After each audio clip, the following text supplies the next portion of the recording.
Keep it in the. If you can't keep it in the stall, keep it in the family.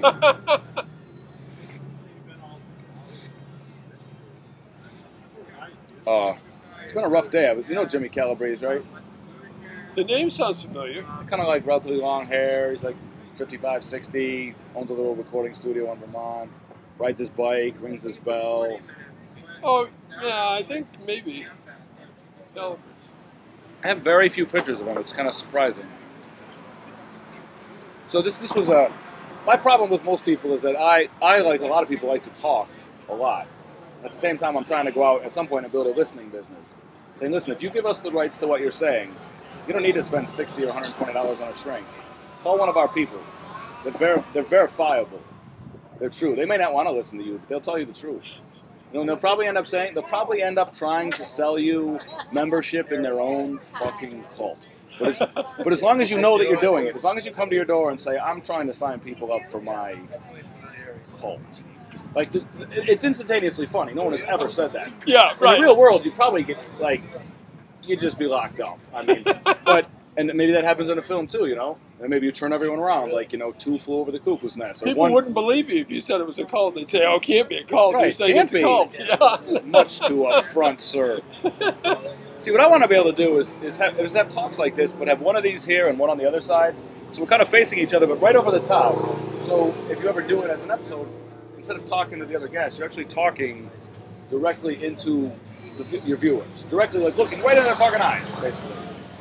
I could even put a Richard bobblehead here, you know, with like 2 cameras per eyes, and feel like I'm looking at you, and you know that I'm right here. You know I'm talking to you, but the possibility exists that someone else will be listening after the fact. Anything you can do to increase the connection with them. The supposed, like, invisible barrier never supposed to break. It's ridiculous. You speak directly to people. I'm gonna go up there and just make speeches. The fucking podium and just make speeches. Crazy, but I'm afraid. Like, I would be in Central Park right now. Just I'd put a camera in front of myself. I should do that, shouldn't I? I'm filming it. You see what I'm doing? It's make-believe. I'm playing a crazy. Get it? Go fuck yourselves. You know, and then they'll beat the shit out of me. You know? Or go to Hyde Park in London. They'll put me in a fucking sewer. In a fucking waterproof coffin, and I'll end up floating on the open ocean, which is what I want anyways. But. And the last one is, I always thought it would be cool if you built a city of aluminum in the middle of the ocean and said, anyone who can bring 1,000 cans, you're in. And just keep adding those cans and using like solar mirrors to just create this huge aluminum city. Which is, of course, designed at some point to be turned into defensive weapons measures. I think that's what that piece really demands, like, possibly. It's defensive, like, purely defensive weapon systems. True homeland defense, saying, we can't attack you with this, but if you try to attack us, home field advantage. It already exists. But if you limit your offensive capabilities, and everyone does that... Something that would deflect the adversary's weapons right back at them, you launch...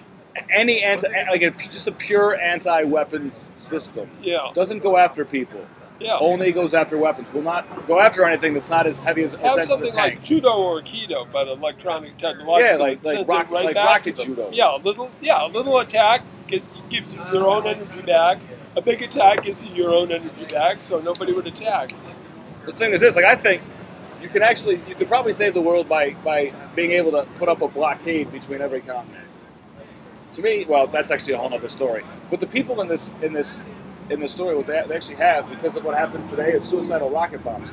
They have these vehicles that are made for fun, but you can add like giant rockets to them. And in the case anyone tries to cross, you know, when war happens, anyone tries to cross our borders, which are as fictional as theirs, somebody goes up, one of our citizens who's on call flies like a 4,000-mile-an-hour rocket bomb into anything. We don't go into their territory. We don't attack anyone. But if you try to cross our territory, it's only 12 miles wide. 200-mile economic zone. Actually 400 because it's 200 miles on either side. 24 miles wide. That's our fucking country. Look at the GPS coordinates. We will fucking kill you. But that's just for the sake of being interesting. But I can still see a scene where I'm actually strapped onto one. Like me. Talking to my son as I'm flying in my suicidal rocket bomb. In a film. Weirdo. Dr. Strangelove. Yeah, but much crazier. On the bomb. See, that wasn't actually the last idea. The last idea is that I want to sell bottled water in the shape of V2 rockets. And I want to tell people, and almost in a way, if you don't buy these and finance this great adventure, it'll eventually fucking happen again. It's happening now. They're dropping bombs now. They're firing almost unguided or poorly guided rockets now.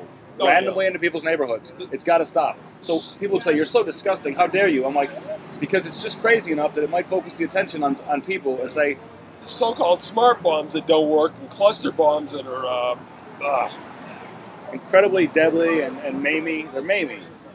Very mamey.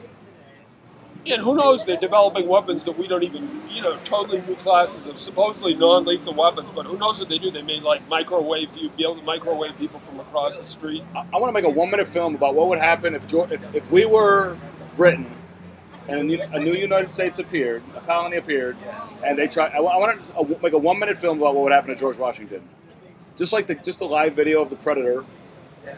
Just hearing him casually talk to his grandma or his granddaughter, and just zoom in on him and just fucking blow him up. Comes down and blows That's it. Yeah, Washington. Yeah. Like his descendant too. We could take like 5 minutes and show the chain of descendants, like in Forrest Gump. Then Bush could play the British king and say, "We got rid of the insurgents, the terrorists." I mean, it's not exactly the same, but no, for the sake of parody or entertainment. We entertain. The negativity, it's unbelievable. I'm just kidding. No, I'm trying. Let me take that for a ride.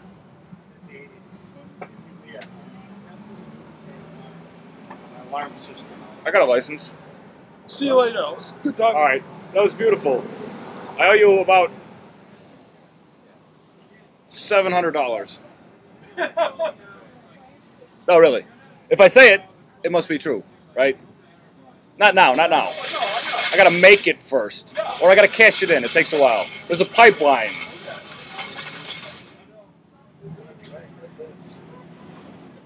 That was extreme. I'm having trouble talking today, Ben.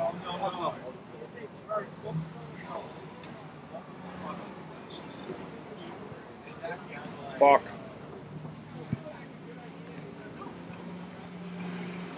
Shit. 27 minutes.